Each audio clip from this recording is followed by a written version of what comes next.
It was bad. It was bad before it. Now it's good. I guess it's good in a way that it's growing, but it's still twice the amount of work. It's just, no, there's no balance. I can't say there's balance. There's no balance.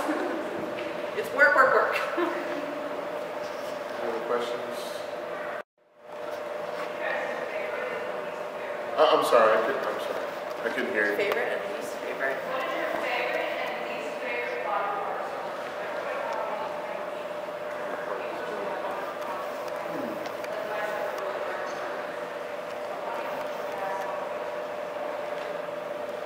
For myself, like, I always, like, I hated doing legs. I know a lot of guys like, oh man, freaking leg day, this is crap. And especially when I first started bodybuilding, because I was playing hoops and I just hated running and anything that had to do with leg work. I was just like, man, I want to do this. To be honest, I just forced myself to enjoy it, because I knew that if there was, I looked at it opposite. If there's something I don't like, or if there's a machine or certain exercise I don't like in the gym, I ask myself, is it because the machine or the exercise just sucks altogether, or is it because I'm being a puss? And it was like, we're all laughing, right? We're like, yeah, I was just being a wimp. So it's like, well, I had to decide. It's like, well, now taking a step further and say, will this exercise probably yield these gains that I'm dreaming of? Probably. And then I had to remind myself, I remember when I played ball in college, I had this horrible coach, but he said one thing that stuck with me. If it was easy, everybody would be good. So with that said, I was like, well, I really don't want to do these hack squats, but I'm going to do it anyway. I really don't want to do these walking lunges outside, but I'm going to do it anyway. Not because I just saw someone else do it, but because I tried it and it sucked, and I passed out, and I wanted to puke, and I just hated it. And then I tried to trick myself and say, well, this is good for you. This is good for you. This is good for you. Just like how I tell myself, tilapia is good for you. It's good for you. You know what I'm saying? You know, man, you have to come holler at me, because I'll be like doing some Jedi mind tricks on myself in the mirror, man. Like, do this, do this. And I still have that problem, but now with the training, you see it. Okay, this is working. Write it down. Write down what you were training. Write down what you were eating that day. Take your progress picture. And that's the coolest thing about bodybuilding, you know, fitness, whatever, is because you can be your own adjudicator. You can say, well, all right, I competed in this way. Let me just go ahead and take some progress pictures. And that's what I did. October 8, 2002, long story short, I took a digital camera of myself, took some photos, was like, all right, this is the day I become a bodybuilder. I'm going to figure out strengths and weaknesses. And then I started looking at my training. And it was crap, and I didn't want to do those certain workouts. But with those pictures, you're like, well, that's why your legs don't look like this guy. You know, that's why your back don't look like this. And it's like, are you going to nut up and do it, or are you going to be a punk and then be like, well, yeah, you know, I got robbed at a show, you know, a friend, you know, he knows the owner, gym, this and that. It's like, no, yeah, you playing that crap. When really, it came down to, you was a punk and you didn't want to do the workout. So, you can lie to everybody else in bodybuilding, but you cannot lie to yourself. So it goes back to looking at yourself in the mirror and saying, well, can I get better? Yes. So pick up the damn dumbbells and the barbells and get it done. Otherwise, be average. A lot of average people in the world. It's okay. This is the way I think, guys. Like, I mean, I'm sorry. It's just the way it is, man. I'm just being real. Like, you want to be average, just do average stuff. You want to be great, do great things. You want to be elite, now you got to go from good to great to elite. And that's when you can assess your strengths and weaknesses and be honest about it. Take that constructive criticism. She just explained it clearly. Like, judges were telling you, like, do this, this. You didn't say, man, forget this. I quit. She's like, no, I'm just going to do better. And then here she is a champion because she decided to work on those areas. And I'm sure if someone were to tell her, work on this, this, and this. Even as a champion, she do it. That's why you can do it. Oh, I couldn't even see it. Yeah, right there. Are there certain products that you really love and you cannot live without that you could maybe recommend? Products. Oh, certain products? I like protein. Oh, yeah, like protein? I can't live without that. I'm sorry? You can get us in trouble and stuff. Oh, I can't get it. Yeah, so she can answer that one. I don't have to answer to anyone right now. There you go. But there's one thing with like sponsorships and whatnot, like I'm not gonna sit here and be like, I only take this because I'm sponsored, because I'm not sponsored anymore. You know what, there are two of my favorite proteins of all time. First one, First Form. Has anyone ever heard of it? Look it up. First Form protein is amazing. Also, MHP's IsoFast 50, delicious. I'm not even with MHP anymore, guys. So, best protein, those are my two favorite. Pre-workout. I love pre-workout. Some people overdo it with pre-workout. I don't have like a favorite. But protein's really the only thing that I would suggest to people because it's the main thing in any bodybuilder's diet. BCAAs, you can't really, I mean, you can get them from anywhere. A glutamine, I just get whatever glutamine, any kind of powder that you can just put it in your water, put it in a drink. The unflavored kind, any kind of unflavored kind is the best for me because you can put it in anything. As soon as you start, like, I don't like having flavored ones because then if you put it in something else, it doesn't mix well with that and it's gross. So I keep it as basic as it comes with supplements. Yeah. I learned a long time ago when I first started, first figure competition ever, I was using, I had like a whole GNC. You had that big tray where you put in like, okay, 9 o'clock, 10 o'clock, 11 o'clock. Tackle box. Oh my God, the tackle box of supplements.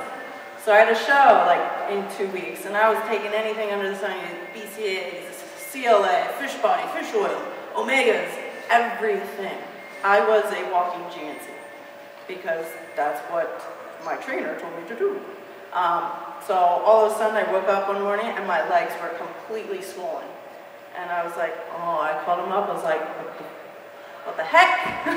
Yeah, right. What the heck? Like, it looked like I had elephantitis. It was just leg, no ankle, no nothing. You could push in my skin and it would stay like that for like 5 minutes. Edema, ridiculous. He was like, what did you eat? Like, it was, I stuck to the diet. It was very clean. There wasn't a whole lot of sodium. It wasn't completely gone, but not anything crazy. So we thought, we're like, okay, well, let's just stop taking all these pills. Day and a half later, wow, gone.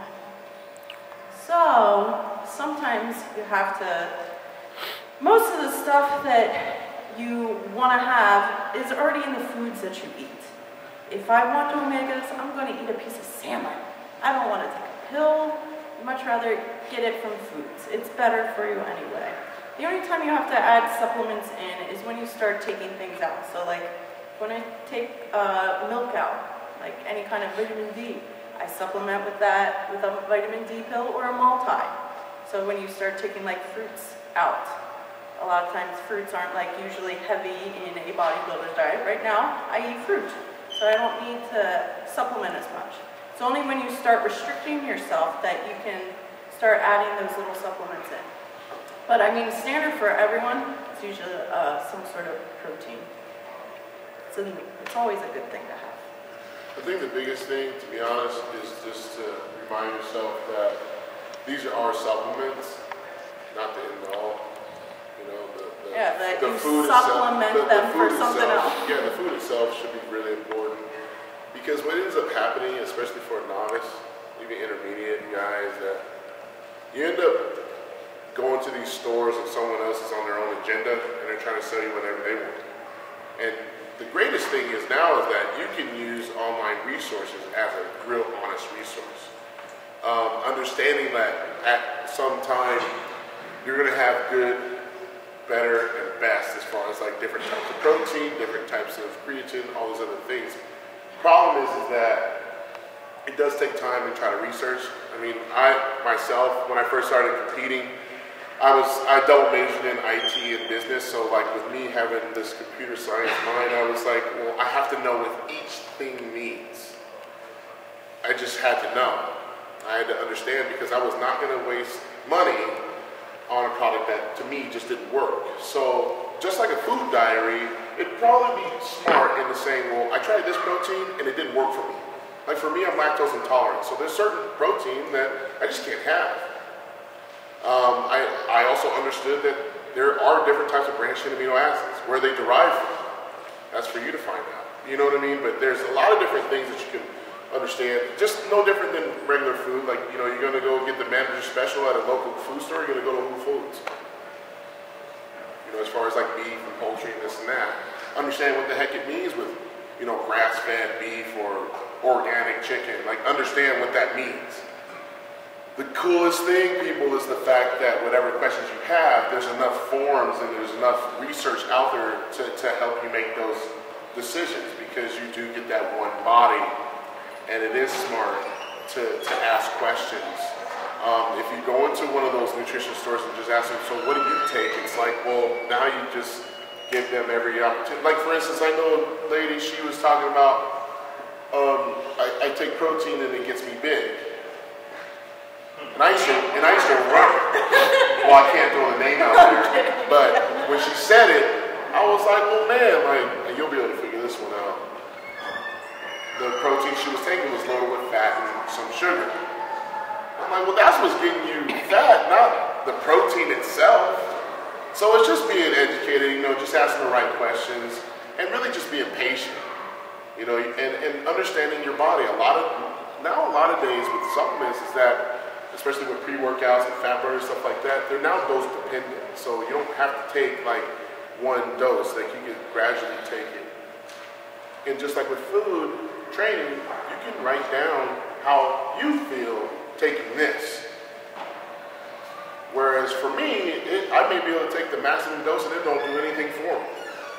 It's just the way your body is. And I definitely suggest, like when people are training, you should probably get blood work done in a full physical. A lot of people in here probably never done it. You probably should, because now you know what you're up against. You get some woman in here that's like, man, I've been working my butt off and this and that, I can't lose no weight. Then she figures out that she got a progesterone problem and all this other stuff. A guy that can't put on any size on it finds out that his vitamin D is low, his testosterone is low, and all sort of stuff. Well, now he knows what he's up against, and now he knows what supplements to take, what foods to eat. So that's when the cool part is that you know what you're up against. Now you can derive a program specifically for you, not the person behind the counter trying to tell you, take this, and then you know you look like her and stuff. It's like it don't work. It may not work. And they make commission. I know, right? Yeah, and they make commission, so the more stuff they sell. Wait, let's go to the girl in the back.